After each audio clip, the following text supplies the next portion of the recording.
Hello दोस्तों, आप सभी का मेरे यूट्यूब चैनल पर स्वागत है। आ गया हूं मैं फिर से एक न्यू वीडियो के साथ।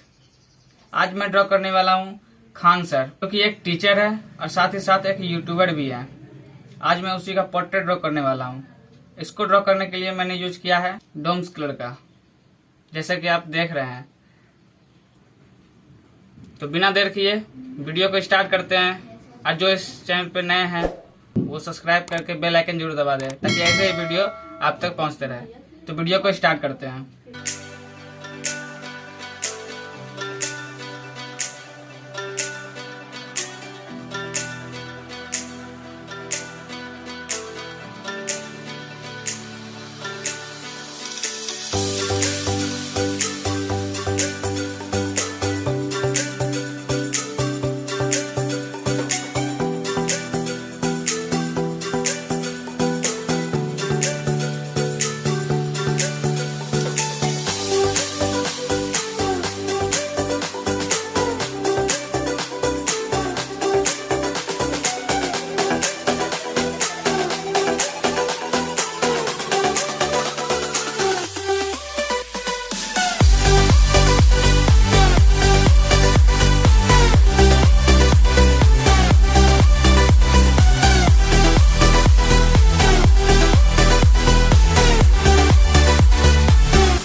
कैसा लगा दोस्तों वीडियो?